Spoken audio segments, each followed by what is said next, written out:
Hello friends, नमस्कार। रंकर maker में आप लोगों का स्वागत है। जैसा कि हम लोग देख रहे थे कि यूपीएससी का हम 2023 का जो पेपर सॉल्व करा रहे हैं आपको, आईएएस का 2023, और जिसमें हमने 1 से लेकर 25 क्वेश्चन तक करा दिए थे। तो इसको हम पैटर्न बताना चाहते थे, किस टाइप के क्वेश्चन आए थे, कैसे आपको क्वेश्चन को पहचानना है, विकल्प एक सही है, विकल्प दो सही है, इस टाइप के ऑप्शन थे। तो थोड़ा डिफिकल्ट था, उसको एक्सप्लेन करके देखते हैं। तो आज की क्लास में हम क्वेश्चन नंबर 26 से लेके 50 तक समथिंग कवर करेंगे। तो जुड़े रहिए रैंकर मेकर के साथ, और चैनल को लाइक करें, सब्सक्राइब करें। इसके पहले पार्ट 1 इसका आ गया था, अगर आपने नहीं देखा तो उसको जाकर देख सकते हैं, जिसमें आपको 1 से लेकर 25 क्वेश्चन नंबर तक मैंने सॉल्व करा दिया। चलिए क्वेश्चन नंबर 26 को देखते हैं। क्या है 26 क्वेश्चन नंबर में लिखा था, निम्नलिखित में से कौन सा लघु कृषक बड़े खेत की संकल्पना का सर्वोत्तम वर्णन है। ध्यान देना शब्दों पे, क्या कह रहा है। लघु कृषक बड़े खेत की संकल्पना का सर्वोत्तम वर्णन है। ऑप्शन दिए गए हैं आपको, चार चार में से कौन सा सही है, ये बताना है। तो ऑप्शन यहाँ पे बीज राइट हो जाएगा। किसी क्षेत्र के अनेक सीमांत कृषक अपने आप को समूह में व्यवस्थित कर जो चुनिंदा कृषि के संक्रियाओं में समकालन और जो संगति लाते हैं, उन्हीं को हम लघु कृषक या बड़े की संकल्पना करते हैं। थोड़ा सा एक्सप्लेनेशन देखेंगे तो लघु कृषक ये बड़े जो खेत भारत में छोटे किसानों की आजीविका में सुधार लाने के लिए एक समन्वित सामूहिक कार्य मॉडल है। यह मॉडल सहभागी और लचीला है और छोटे किसानों को समूह में संगठित होकर और चयनित कार्यों को समकालन और सुसंगत बनाकर पैमाने की अर्थव्यवस्थाओं को प्राप्त करने से लाभ उठाने की अनुमति देता है। इसे उड़ीसा के 2 गांव से शुरू किया गया था और लगभग इसमें 112 किसानों को लिया गया था, जिसमें से 35 आपकी महिलाएं थी और 77 क्या थे, पुरुष थे। ठीक है। और इसको एक पायलट प्रोजेक्ट के रूप में चलाया गया था, और लगभग यहाँ पे किसानों को दोगुना मुनाफा हुआ था, जो भी उनकी लागत थी उससे। तो अच्छा स्कीम है ये, बढ़िया थी। चलिए क्वेश्चन नंबर 27 देखते हैं। 27 में लिखा है, निम्नलिखित कथनों पर विचार करना है। भारत सरकार काले तिल, जिसको हम नाइजर गुइजोटिया या एबेसिनिका के बीजों के लिए न्यूनतम समर्थन कीमत उपलब्ध कराती है। दूसरे नंबर पे काले तिल की खेती खरीफ की फसल के रूप में की जाती है। तीसरे नंबर पे भारत के कुछ जनजातीय लोग काले तिल के बीजों का तेल भोजन पकाने के लिए जाते हैं। क्वेश्चन नंबर 27 को हम लोगों को देखना है। 27 में आई थिंक यहाँ पे आपके तीनों सही हो जाएंगे। क्या हो जाएगा, ऑप्शन सी इज राइट हो जाएगा कि तीनों सही है। ठीक है, क्यों है, क्योंकि आप इसको समझ सकते हैं। दरअसल क्या है, जो खरीफ, ये अगर हम सरसों की बात कर रहे हैं ना, काले तिल की बात करें, सॉरी, जो खरीफ की फसल है, और एमएसपी जिसमें नाइजर सीड भी शामिल है, तो प्रधानमंत्री की अध्यक्षता में आर्थिक मामलों की जो कैबिनेट समिति थी के द्वारा इसको अनुमोदित किया गया था। और हाल ही में ये सभी जो खरीफ की फसलों में नाइजर सीड का एमएसपी सबसे अधिक है। इसका उपयोग भारत में कुछ आदिवासी लोगों द्वारा खाना पकाने के लिए भी किया जाता है। क्वेश्चन नंबर नेक्स्ट 28 देखते हैं हम लोग।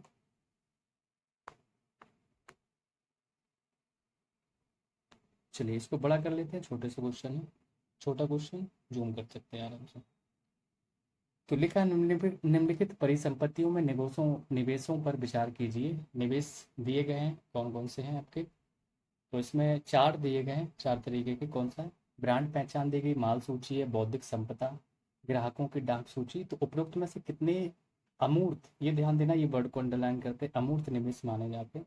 तो अमूर्त निवेश के लिए हमें देखना है कौन से होंगे।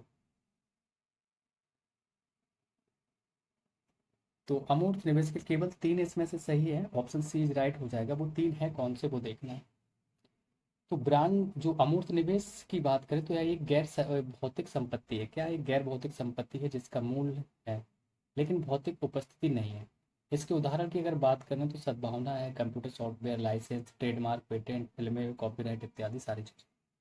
ब्रांड जो पहला वर्ड दिया गया है, इसकी अगर बात करें तो ब्रांड जो पहचान होती है, अमूर्त संपत्ति, उपभोक्ताओं के बीच जो ब्रांड नाम बनाने में वर्षों लग जाते हैं, इससे ब्रांडेड चीजें जो आती है वो ब्रांड की वजह से। तो ये आपकी अमूर्त मूर्त संपत्ति है। इन्वेंट्री मूर्त, जिसको हम बोलते हैं माल सूची, इन्वेंट्री मूर्ति संपत्ति है, बाजार में बिक्री के लिए रखी गई है ना। तो ये वाली हमारा नहीं होगा, मतलब दूसरा वाला नहीं होगा। एक तीन चार हो जाएंगे यहाँ पे, तीन सही। ठीक है, क्योंकि ये मूर्ति संपत्ति है, इसको बाजार में बिक्री के लिए रखा जाता है, भौतिक वस्तु में। भौतिक संपदा की बात करें तीसरे नंबर पे था, तो ये अमूर्त संपत्ति, इसमें पेटेंट, कॉपीराइट और ट्रेडमार्क और व्यापार रहस्य शामिल है। ध्यान देना, अमूर्त कैसी चीजें हैं जो हमें गैर भौतिक संपत्ति समझ लेना, बस फिजिकल बॉडीज नहीं रहेगी। नंबर 4 पे लिखा है ग्राहकों की डाक सूची। तो ग्राहकों की डाक सूची अमूर्त संपत्ति है। ग्राहक लंबी अवधि में बनाए जाते हैं जो अब कंपनी के भविष्य के विकास के लिए मूल्यवान होते हैं। तो यहाँ पे ऑप्शन सी इज राइट हो गया था आपका। नेक्स्ट क्वेश्चन देखते हैं, क्वेश्चन नंबर 29।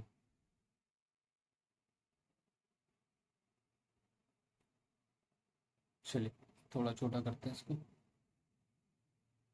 क्वेश्चन नंबर 29 में लिखा है निम्नलिखित पर विचार कीजिए और बताना है आपको कि जननांकीय निष्पादन और वन और पारिस्थितिकी शासन सुधार, स्थिर सरकार, कर एवं राजकोषीय प्रयास, ये 5 पॉइंट दिए गए हैं। इसमें से आपको बताना है समस्त कर अवक्रमण के लिए 15वें वित्त आयोग ने उपरोक्त में से कितने को जनसंख्या, क्षेत्रफल और आय के अंतर के अलावा निष्कर्ष के रूप में प्रयुक्त किया था। तो 29 का यहाँ पे आपका बी हो जाएगा। केवल 3 है, वो तीनों को हमें पहले देखना रहेगा, वो 3 कौन से हैं। दरअसल हम अगर बात करें तो 15 में जो वित्त आयोग की जो 36 कर हस्तांतरण पैरामीटर है, और ये पैरामीटर 15 वित्त आयोग की अगर हम बात करें तो उन्होंने जनसंख्या 2011 के हिसाब से जननांकीय जो आपका 15%, क्षेत्रफल की बात करेंगे तो 15%, वन आवरण 0%, वन एवं पारिस्थितिकी 10%, आय दूरी 45%, कर और राजकोषीय प्रयास तो ये आपका 2.5%, जनसांख्यिकीय प्रदर्शन 12.5% था। तो यहाँ पे केवल आपके 3 सही होंगे। हाँ नहीं, मैंने जितने बोले वो तो सारे सही थे, लेकिन इसमें से आपको कौन कौन से मिल रहे हैं वो देख लीजिए। हाँ, कर वाला मिल गया, कल और राजकोषीय प्रयास हो जाएगा, ठीक है। और वन पारिस्थितिकी हो गया, 2 हो गए वन पारिस्थितिकी मिला के, ठीक है। और एक और जनसांख्यिकीय निष्पादन वाला, जनसंख्या वाला, 3 हो गया बस, ये आपके हो जाएंगे। चलिए नेक्स्ट क्वेश्चन देखते हैं, क्वेश्चन नंबर 30।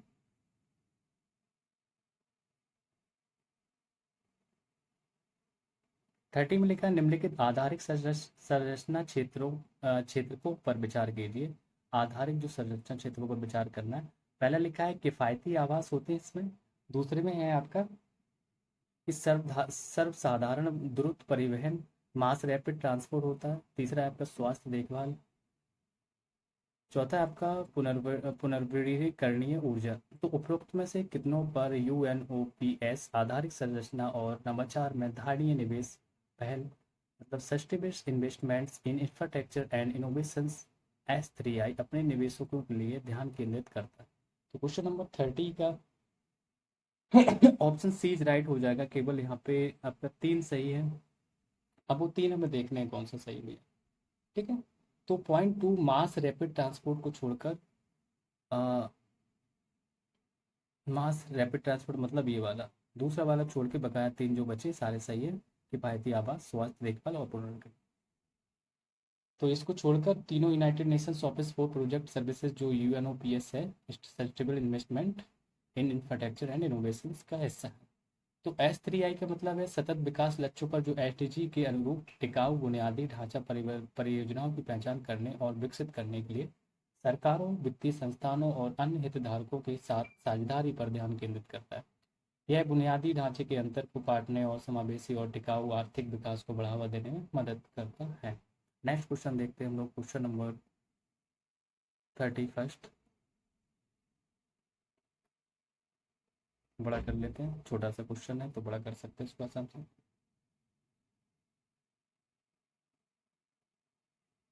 लिखा है सारभूत रूप में विधि की सम्यक प्रक्रिया बताना है। सारभूत रूप में विधि की सम्यक प्रक्रिया का अभिप्राय क्या है। तो विधि की प्रक्रिया का अभिप्राय क्या है ये आपको बताना है। क्वेश्चन नंबर है हमारा 31, तो उसमें देखते हैं कौन सा आंसर होगा। ऑप्शन दिए गए जैसे नैसर्गिक न्याय का सिद्धांत, विधि द्वारा स्थापित पद्धति, विधि की निष्पक्ष प्रयुक्ति, विधि की समझ क्षमता। तो 31 का आपका ऑप्शन सी हो जाएगा यहाँ पे। जो विधि की समय की प्रक्रिया की अगर बात करें, इससे अभिप्राय है कि विधि की निष्पक्ष प्रयुक्ति, विधि की निष्पक्ष प्रयुक्ति होनी चाहिए, क्योंकि कानून की जो समय प्रक्रिया का तात्पर्य नियमित नियामक प्रक्रिया के तहत निष्पक्ष व्यवहार से है। ठीक है, तो निष्पक्ष प्रयुक्त होना चाहिए। क्वेश्चन नंबर 32 को देखते हैं हम लोग।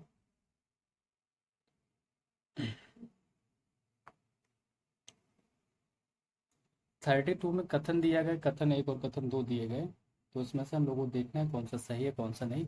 पहले में लिखा है कि भारत, इसको थोड़ा ऊपर कर लेते हैं, कि भारत में दैनंदिन जेल प्रशासन के लिए जो जेलों का अनुरक्षण राज्य सरकारें अपने नियमों और विनियमों से करती हैं।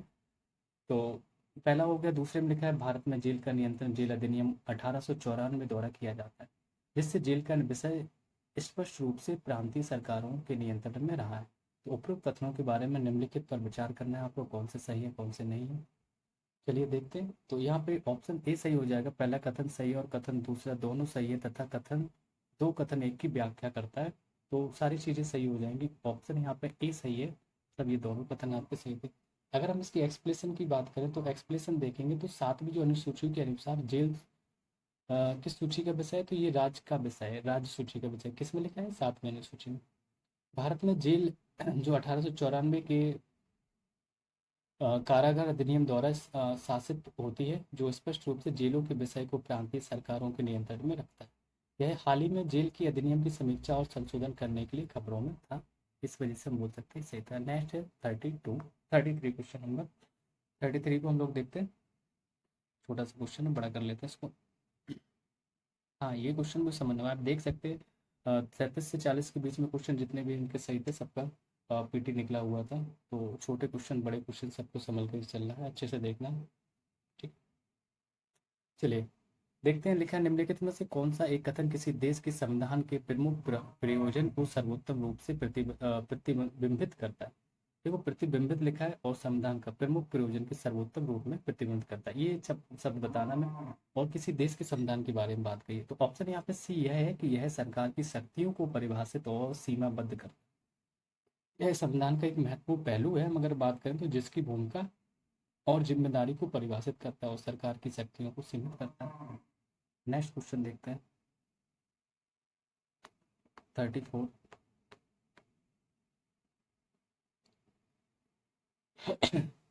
34 क्वेश्चन नंबर में लिखा है कि भारत में निम्नलिखित में से किस संविधान संशोधन के लिए व्यापक रूप से यह माना गया था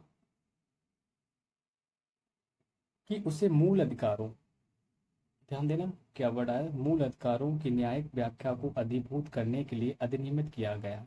तो किसके तहत इसको अधिनियमित किया था, ऑप्शन एक वो पहला संविधान संशोधन था। और ये उसी में कहा गया था, कब हुआ था, तो 1991 हुआ था ये, जब उस टाइम पे मद्रास राज की श्रीमती जो चंपकम दोराई का था।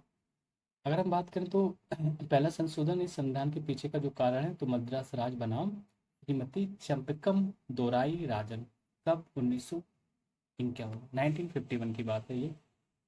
इसमें संशोधन किया गया था कि क्योंकि भारतीय सुप्रीम कोर्ट ने राज्य वित्त पोषित शिक्षा में जाति आधारित आरक्षण को अनिवार्य करने वाले सरकारी आदेश को अमान्य कर दिया था, कि जाति आधारित नहीं होना चाहिए शिक्षा में। अदालत ने फैसला सुनाया कि यह संविधान के अनुच्छेद 15 का उल्लंघन है, जो समानता के अधिकार की रक्षा करता है। तो आर्टिकल 15 क्या बताता है, समानता के लिए। जवाब में प्रधानमंत्री जवाहरलाल नेहरू के नेतृत्व में सरकार ने पहला संशोधन अधिनियम किया, जिसमें अनुच्छेद 15 में खंड 4 जोड़ा गया, और इस खंड में कहा गया कि इस अनुच्छेद में कुछ भी, या अनुच्छेद 29 का खंड 2 राज्य को नहीं रोकेगा नागरिकों के सामाजिक और शैक्षिक रूप से वंचित वर्गों या अनुसूचित जातियों और अनुसूचित जनजातियों की उन्नति के लिए विशेष प्रावधान करने से। तो हालांकि अन्य उल्लेखित संशोधनों भी जो इतने भी थे, उन सब में भी बात की गई थी कहीं ना कहीं शिक्षा के बारे में संशोधन के लिए। तो ये पहला था आपका। हम बोल सकते हैं संविधान में जो पर्याप्त बदलाव किए गए, उनका मुख्य उद्देश्य मौलिक अधिकारों की न्यायिक व्याख्या पर उस तरह काबू पाना नहीं था जैसा कि पहला संशोधन में था। ठीक है, तो पहला हो जाएगा, दूसरा में देखना है। चलिए क्वेश्चन नंबर 35 देखते हैं, इसको छोटा कर लेते हैं। क्वेश्चन नंबर 35 लिखा है, भारत के निम्नलिखित संगठनों या निकायों पर विचार कीजिए। तो 4 दिए गए हैं, कौन कौन से कब से आए हैं उन सबको देखना है। लिखा है राष्ट्रीय पिछड़ा वर्ग आयोग। अच्छा, ये उसमें लिखा है कितने संवैधानिक निकाय, ये नीचे लिखा है, ये ध्यान देना, संवैधानिक निकाय बताना है। राष्ट्रीय पिछड़ा वर्ग आयोग, राष्ट्रीय मानव अधिकार आयोग, राष्ट्रीय विधि आयोग, देखो मानव अधिकार आयोग तो नहीं है, विधि आयोग भी नहीं, राष्ट्रीय उपभोक्ता ये भी नहीं है, केवल एक होगा, वो भी पहला वाला है ना। क्योंकि जो राष्ट्रीय पिछड़ा वर्ग आयोग ये संवैधानिक निकाय बताया आपको। जो अब राष्ट्रीय मानव अधिकार आयोग की बात करें तो वैधानिक निकाय है, और राष्ट्रीय विधि आयोग ये कार्यकारी निकाय है, राष्ट्रीय उपभोक्ता जो विवाद निवारण आयोग ये वैधानिक निकाय है। तो संवैधानिक आपका एक ही होगा, राष्ट्रीय पिछड़ा वर्ग आयोग, ओबीसी जो आरक्षण वाला। क्वेश्चन नंबर 36, क्वेश्चन बड़ा है, इसको छोटा करते हैं पहले। चलिए लिखा है, निम्नलिखित कथनों पर विचार करना है। तो इसमें लिखा है कि यदि भारत के राष्ट्रपति का निर्वाचन भारत के सर्वोच्च न्यायालय द्वारा शून्य घोषित कर दिया जाता है, किसके द्वारा? भारत के सर्वोच्च न्यायालय द्वारा अगर इसको हम शून्य घोषित कर देते हैं, तब के बारे में बात कर रहे हैं। तो ऐसे विनिश्चय की तिथि से पूर्व, ऐसे विनिश्चय की तिथि से पूर्व राष्ट्रपति के पद के कर्तव्यों के निष्पादन में राष्ट्रपति के द्वारा किए गए सभी कृत अविधिमान हो जाते हैं। पहला ये था स्टेटमेंट। दूसरे में लिखा है कि भारत के राष्ट्रपति के पद के लिए निर्वाचन इस आधार पर मुलतवी किया जा सकता है कि कुछ विधान सभाएं विघटित तो हो गई हैं और उनके निर्वाचन अभी होने शेष हैं। तो कोई विधेयक भारत के राष्ट्रपति को प्रस्तुत किए जाने पर संविधान द्वारा विहित की गई समय सीमा के अंदर राष्ट्रपति को अपनी अनुमति देनी होती है। ये यहाँ पे कोई भी सही नहीं है, तो कितने कथन सही पूछे गए, तो ऑप्शन डी हो जाएगा यहाँ पे, कोई भी सही नहीं है यहाँ पे। ठीक, तो हम नहीं है सही तो एक्सप्लेनेशन देख लेते हैं, है ना। होना क्या चाहिए था, पहले वाले में लिखा था जैसे, चलो ऊपर देखते हैं। तो इसमें लिखा था कि यदि भारत के राष्ट्रपति का चुनाव भारत के सर्वोच्च न्यायालय द्वारा शून्य घोषित कर दिया जाता है, सुप्रीम कोर्ट के द्वारा, तो निर्णय की तारीख से पहले राष्ट्रपति के पद के कर्तव्यों के पालन में उनके द्वारा किए गए सभी कार्य इस घोषणा के कारण अमान्य नहीं किए जाएंगे। ठीक है, वो है वो बने रहेंगे। दूसरे में था कि भारत के राष्ट्रपति पद के लिए चुनाव को इस आधार पर स्थगित नहीं किया जा सकता कि कुछ विधानसभाएं भंग हो चुकी हैं और चुनाव होना बाकी है, क्योंकि अगर कुछ विधानसभाएं भंग भी हो जाती है तो मौजूदा निर्वाचन मंडल के सदस्यों के साथ चुनाव जारी रह सकता है। तीसरे में था, तीसरा इस वजह से गलत है कि देख सकते हैं आपके सामने लिखा है, जब कोई विधेयक भारत के राष्ट्रपति के समक्ष प्रस्तुत किया जाता है तो संविधान कोई समय सीमा निर्दिष्ट नहीं करता जिसके भीतर उन्हें सहमति की घोषणा करनी होगी। तो तीनों सही गलत थे इस वजह से। चलिए नेक्स्ट क्वेश्चन नंबर 37 देखते हैं। 37 क्वेश्चन नंबर, ये बड़ा क्वेश्चन है, देखिए, भारतीय संसद में वित्त विधेयक और धन विधेयक के संदर्भ में बताओ। क्या? भारतीय संसद के वित्त विधेयक और धन विधेयक के संदर्भ में निम्नलिखित कथनों पर विचार कीजिए। तो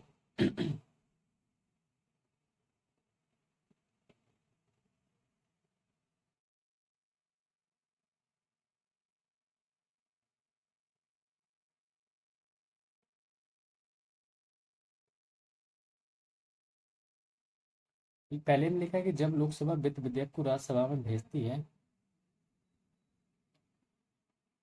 तो राज्यसभा उस विधेयक को संशोधित या अस्वीकृत कर सकती है। जब लोकसभा, दूसरा है कि जब लोकसभा धन विधेयक को राज्यसभा में भेजती है तो राज्यसभा उस विधेयक को संशोधित या अस्वीकृत नहीं कर सकती, वह केवल अनुशंसाएं कर सकती है। तीसरा स्टेटमेंट है कि लोकसभा और राज्यसभा के बीच असहमति होने पर धन विधेयक के लिए कोई संयुक्त बैठक नहीं होती है, किंतु वित्त विधेयक के लिए संयुक्त बैठक होती है। तो यहाँ पे केवल स्टेटमेंट एक ही सही होगा, केवल एक, मतलब एक ऑप्शन आपका सही है, ए वाला सही है, बकाया सारे गलत है। थोड़ा सा एक्सप्लेनेशन देखेंगे तो समझ में आ जाएगा क्या है। भारतीय संसद जो वित्त विधेयक और धन विधेयक के संबंध में कथन की अगर बात करें तो हम बोल सकते हैं कि जब लोकसभा किसी वित्त विधेयक को राज्यसभा में भेजती है, ध्यान देना, लोकसभा किसी विधेयक को राज्यसभा में भेजती है, वित्त विधेयक को, यहाँ पे वी बना दिया मैंने, वित्त विधेयक, तो वह विधेयक में संशोधन या उसके अस्वीकार कर सकती है, संशोधन कर सकती है और इसको गलत भी कर सकती है, अस्वीकार कर सकती है। दूसरा है, राज्यसभा के पास वित्त विधेयक में संशोधन या अस्वीकार करने की शक्ति नहीं है, वित्त विधेयक पर लोकसभा का निर्णय अंतिम होता है।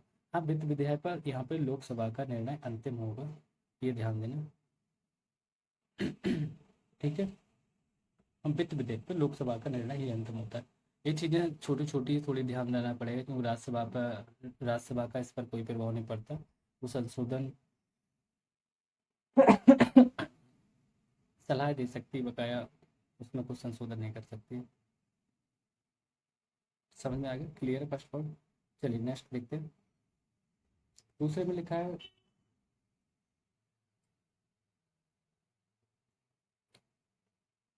राज्यसभा के पास वित्त विधेयक में संशोधन या स्वीकार करने की शक्ति नहीं है, तो वित्त विधेयक में नहीं कर सकते। वित्त विधेयक लोकसभा का अंतिम निर्णय, सही है। तो जब लोकसभा वित्त किसी धन विधेयक को राज्यसभा को भेजती है तो वह विधेयक में संशोधन या उसे अस्वीकार कर सकती है, केवल सिफारिश कर सकता है। तो यदि भारतीय संविधान के जो आर्टिकल 110 है, अगर हम बात करें उसकी 110, तो इसके अनुसार धन विधेयक केवल लोकसभा में पेश किया जाता है और राज्यसभा के पास इसके संबंध में सीमित शक्तियां हैं। तो राज्यसभा संशोधन का सुझाव दे सकती है, लेकिन लोकसभा उन सिफारिशों को अस्वीकार या मतलब स्वीकार या अस्वीकार कर सकती है। नेक्स्ट पॉइंट तीसरा वाला और था, उसको देख लेते हैं। थोड़ा आप लोगों को दिख नहीं रहा होगा, इसको हटा देते हैं। तीसरे में लिखा है लोकसभा और राज्यसभा के बीच असहमति की स्थिति में धन विधेयक के लिए कोई संयुक्त बैठक नहीं हो सकती। ध्यान देना, धन विधेयक के लिए कोई संयुक्त बैठक नहीं हो सकती, मतलब वित्त विधेयक के लिए हो सकती है, लेकिन वित्त विधेयक के लिए संयुक्त बैठक आवश्यक हो सकती है। धन विधेयक या वित्त विधेयक के लिए दोनों सदनों की संयुक्त बैठक की आवश्यकता नहीं होती है। संयुक्त बैठकें केवल साधारण विधेयकों के लिए लागू होती हैं। जब दोनों सदनों के बीच असहमति होती है तब राष्ट्रपति इसे बुला सकता है और इसकी अध्यक्षता कौन करेगा? लोकसभा के अध्यक्ष। चलिए 38 क्वेश्चन नंबर देखो। 38 में लिखा है कि एक बार यदि केंद्र सरकार किसी क्षेत्र को समुदाय प्राचित या अधिसूचित कर देती है, उसके बाद क्या कंडीशन बन सकती है? उपरोक्त में से कितने कथन सही हैं वो बताना है। राज्य का मुख्य, पहले में लिखा है राज्य का मुख्य वन्यजीव वार्डन ऐसे वन का नियंत्रण पदाधिकारी बन जाता है, बिल्कुल सही है ये। ऐसे क्षेत्र में शिकार की अनुमति नहीं होती है, देखना है ये। तीसरे नंबर, ऐसे क्षेत्र के लोगों को गैर इमारती लकड़ी वनोत्पाद को संग्रह करने की अनुमति होती है। चौथे में लिखा है ऐसे क्षेत्र के लोगों को पारंपरिक कृषि प्रथाओं की अनुमति होती है। तो ऑप्शन यहाँ पे जो है आपका तीसरा वाला हो जाएगा, क्योंकि तीन इसमें से सही है। कितने सही है पूछा था, तो तीन सही है। अब वो तीन कौन कौन से वो हम आपको बताएंगे। तो पहला आपका बिल्कुल सही था, मैंने बताया था। दूसरा भी सही था, तीसरा सही, लेकिन चौथा वाला गलत है। गलती क्या चौथे में? यदि ये गतिविधियां सामुदायिक रिजर्व के संरक्षण लक्ष्यों को खतरे में डालती तो इन्हें प्रतिबंधित किया जा सकता है, इस वजह से ये गलत था। चलिए नेक्स्ट देखते हैं क्वेश्चन नंबर कौन सा है, 39। 39 क्वेश्चन नंबर देखते हैं। भारत में अनुसूचित क्षेत्र के संदर्भ में निम्नलिखित कथनों पर विचार कीजिए। तो निम्नलिखित ये कथन दिए गए, इस पर विचार करना है। पहले में लिखा है कि भारत में अनुसूचित क्षेत्र के संदर्भ में निम्नलिखित फर्स्ट पॉइंट है, किसी राज्य के भीतर किसी क्षेत्र की अनुसूचित क्षेत्र के रूप में अधिसूचना राष्ट्रपति के एक आदेश के माध्यम से होती है। ध्यान देना क्या लिखा है, किसी राज्य के भीतर किसी क्षेत्र की अनुसूचित क्षेत्र के रूप में अधिसूचना राष्ट्रपति के एक आदेश के माध्यम से होती है। पहला स्टेटमेंट ये था। दूसरे में लिखा है अनुसूचित क्षेत्र के रूप में बनने वाले सबसे बड़ी प्रशासकीय इकाई जिला होता है और सबसे छोटी इकाई ब्लॉकों गांवों का समूह होता है। ठीक है, तो देखो पहला भी सही था, दूसरा भी सही था। तीसरे में लिखा संबंधित राज्यों के मुख्यमंत्रियों से अपेक्षित है कि वे राज्यों के अनुसूचित क्षेत्रों में के प्रशासन के विषय में केंद्रीय गृह मंत्रालय को वार्षिक प्रतिवेदन दो। यहाँ तीसरा वाला गलत है, तो ऑप्शन हमारा बी हो जाएगा यहाँ पे सही। बी का मतलब दो, ठीक है। बट तीसरा गलत है। तीसरे में क्या होना चाहिए कि भारतीय संविधान की जो 5वीं अनुसूची में अनुसूचित क्षेत्र वाले राज्यों के राज्यपालों को अपने संबंधित राज्यों में अनुसूचित क्षेत्रों के प्रशासन के संबंध में राष्ट्रपति को रिपोर्ट सौंपने की आवश्यकता होती है, ना कि गृह मंत्रालय को। इस वजह से ये आपका तीसरा वाला गलत था। क्वेश्चन नंबर 40 देखते हैं वो। क्वेश्चन नंबर 40,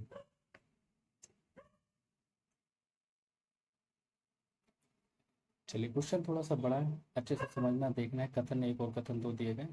पहले में लिखा कि भारत के उच्चतम न्यायालय ने अपने कतिपय निर्णयों में यह विचारण किया कि भारत के संविधान के अनुच्छेद 16(4) के अधीन बनाई गई आरक्षण नीतियां प्रशासन की दक्षता को बनाए रखने के लिए अनुच्छेद 335 द्वारा सीमित होंगी। ध्यान देना, फर्स्ट ये था। दूसरे में लिखा है कि भारत के संविधान का अनुच्छेद जो 335 है वो प्रशासन की दक्षता पद को परिभाषित करता है। तो ये दो है, दो में से हमें ये बताना है कौन से सही है, एक सही है या दोनों सही है, या एक भी सही नहीं है, तो उसको देखना। तो यहाँ पे ऑप्शन सी हो जाएगा, जिसमें लिखा है कि कथन एक सही है किंतु कथन दो गलत है, तो मतलब एक पहला ही हमारा सही हो जाएगा, ऑप्शन सी इज राइट होगा इसका, पहला सही। थोड़ा सा एक्सप्लेनेशन देखते हैं, इसका क्लियर हो जाएगा क्यों गलत है। ये बात बिल्कुल सही है कि 16(4) के अधीन जो बातें हैं वो सही हैं, लेकिन जो 35 है 335 के अधीन जो प्रशासन की प्रभावशीलता को अनिवार्य करता है, आरक्षण की नीतियां हैं जो, ठीक है। दूसरा वाला गलत था कि भारतीय संविधान का अनुच्छेद 335 प्रशासन की दक्षता को स्पष्ट रूप से परिभाषित नहीं करता है। इसके बजाय अनुच्छेद 335 में कहा गया है कि संघ या राज्य के मामलों से जुड़ी सेवाओं और पदों पर नियुक्तियां करने में प्रशासनिक दक्षता बनाए रखने के अनुरूप अनुसूचित जाति और अनुसूचित जनजाति के सदस्यों के दावों पर विचार किया जाएगा। इस वजह से आपका ऑप्शन सी इज राइट होगा। चलिए क्वेश्चन नंबर 41 देखते हैं हम लोग। 41 एक छोटा सा क्वेश्चन है, तो आप आराम से इसको देख सकते हैं, कर सकते हैं। लिखा है कि धान्य कटक जो महासंघिकों के अधीन एक प्रमुख बौद्ध केंद्र है, केंद्र के रूप में समृद्ध हुआ है, निम्नलिखित में से किसी एक क्षेत्र में अवस्थित है, तो धान कटक की बात करेंगे तो ये आंध्र प्रदेश में ही है, और कहाँ होगा ना, तो ये जो धरणी कोटा भारत के आंध्र प्रदेश के गुंटूर जिले में अमरावती के पास स्थित है। यह प्राचीन धान कटक का स्थान है जो सातवाहन राजवंश की राजधानी थी, जिसे आंध्र के नाम से भी जाना जाता है, तो जिसने पहली और तीसरी शताब्दी के बीच दक्कन क्षेत्र पर शासन भी किया था। ऑप्शन आपका ए हो जाएगा यहाँ पे। नेक्स्ट क्वेश्चन देखते हैं हम लोग 42।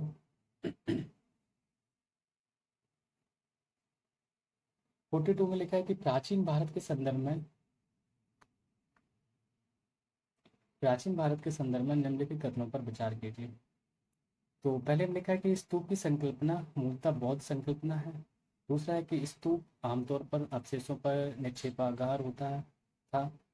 तीसरा है बौद्ध परंपरा में स्तूप एक संकल्प अर्पित या स्मारक संरचना होती है। तो उपरोक्त में से कितने सही है ये हमें बताना। तो ऑप्शन बी राइट हो जाएगा, केवल दो सही है। अब वो दो हमें देखने हैं कौन से सही है। तो पहला आपका गलत है, क्योंकि जो है स्तूप का अर्धगोलाकार रूप भारत में बौद्ध पूर्व दफन टीलों से लिया गया प्रतीत होता है। दूसरा तीसरा दोनों सही है, ठीक है। जो बताया गया ना आपको, स्तूप के प्राथमिक कार्य के रूप में वह अवशेषों के भंडार के रूप में कार्य करता है। अवशेष बुद्ध से जुड़ी वस्तुएं हैं जिनमें अनेक भौतिक अवशेष, व्यक्तिगत संपत्ति और उनके द्वारा उपयोग की गई वस्तुएं शामिल हैं। तो बौद्ध धर्म में उन्हें पवित्र माना जाता है, उनका अत्यधिक आध्यात्मिक महत्व भी है। तीसरा इस वजह से सही था कि इसके अलावा स्तूप मन्नत और स्मारक कार्यों से जुड़े होते हैं। स्तूपों का निर्माण अक्सर भक्ति की अभिव्यक्ति और बुद्ध और अन्य प्रमुख जो प्रबुद्ध संस्थाओं के को प्रमोद के रूप में किया जाता है। तो महत्वपूर्ण घटनाओं, लोगों के ऐतिहासिक स्थानों की स्मृति में भी स्तूप बनाए जाते हैं। उदाहरण के लिए बुद्ध के जन्म स्थान ज्ञानोदय स्थल को नामित करने के लिए स्तूपों का निर्माण किया जाता है। तो इस वजह से आपका ये सही था। चलिए नेक्स्ट क्वेश्चन देखते हैं 43। 43 छोटा सा क्वेश्चन है, आप लोग आराम से देख सकते हैं। प्राचीन दक्षिण भारत के संदर्भ में, कहाँ प्राचीन दक्षिण भारत की बात कर रहे हैं, कोरकई और पोमवार और मुचीर किस रूप में सुविख्यात थे। तो यहाँ पे ये तीन नाम जो दिए गए ये किस रूप में विख्यात थे, तो ऑप्शन बी है, ये पतन के रूप में थे। इसका अर्थ ये पतन थे। दरअसल दक्षिण भारत के कई जो प्रसिद्ध प्राचीन पतनों का घर था हम बोल सकते हैं। इसमें कोरकाई था, आपका पोमवार है, और मुचुरी जिसको मुजरिस भी कहते थे, ये शामिल थे। कोरकाई तमिलनाडु में स्थित है, और पोमबुहार की बात करें तो ये कावेरी पुमपट्टनम में या तमिलनाडु में ये स्थित भी है। मुचरी की बात करेंगे तो मुजरिस आपका ये केरल में, या मुजरिस दोनों केरल में स्थित है। 44 क्वेश्चन नंबर देखते हैं।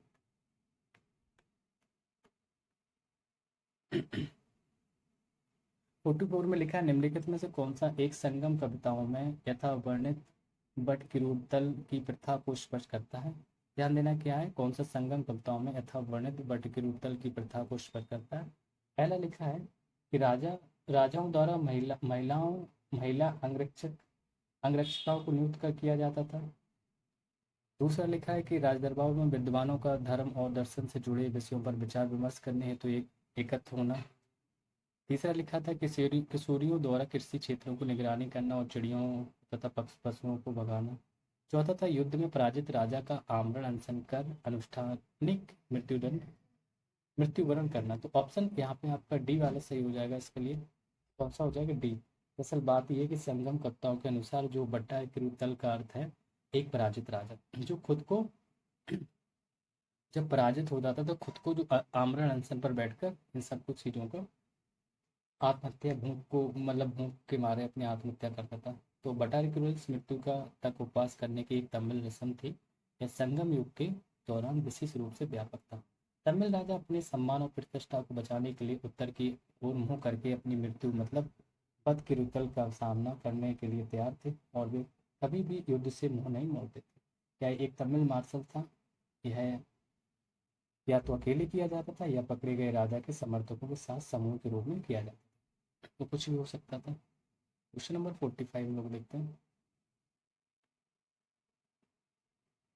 निम्नलिखित राज्यों पर विचार करना है। होयसल लिखा है, गहड़वाल है, काकतीय, यादव। उपरोक्त में से कितने साम्राज्यों ने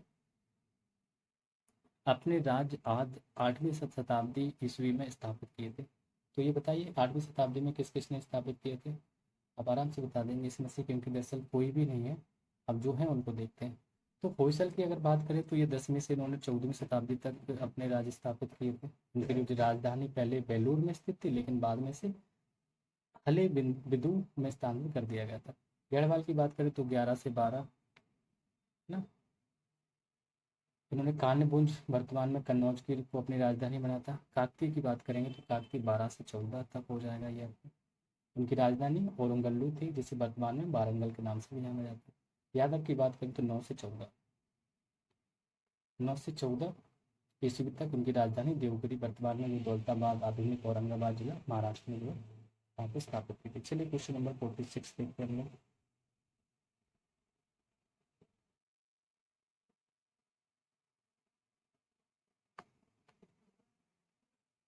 प्राचीन भारतीय इतिहास के संदर्भ में निम्नलिखित युग्मों पर विचार करना है। साहित्यिक कृतियाँ दी गई हैं, रचनाकार दिए गए हैं, तो उनको मैच करना है।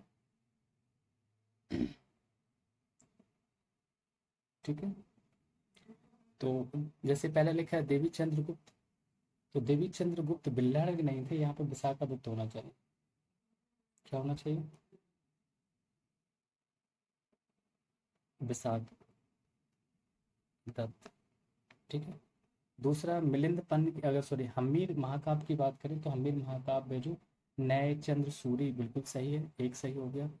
मिलिंद पन्न की बात करेंगे तो मिलिंद पन्न आपका जो नागार्जुन नहीं था, यहाँ पे नागसेन अगर बोले तो सही रहेगा, क्योंकि नागसेन असल इसमें बहुत बिच्छू जो नागसेन और राजा मिनलिंडा के बीच बातचीत शामिल है। दूसरा आपका हो जाएगा नीति बाग के मृत जो सोमदेव सूरी। तो यहाँ पे ऑप्शन आपका बी इज राइट हो जाएगा। कौन सा हो जाएगा? बी। चलिए क्वेश्चन नंबर 47 देखते हैं।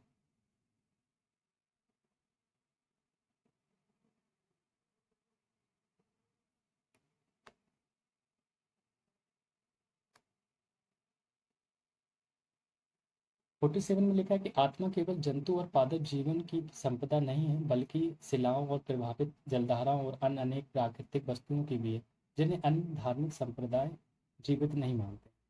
तो इसमें से उपयुक्त प्राचीन भारत के निम्नलिखित में से किस एक धार्मिक संप्रदाय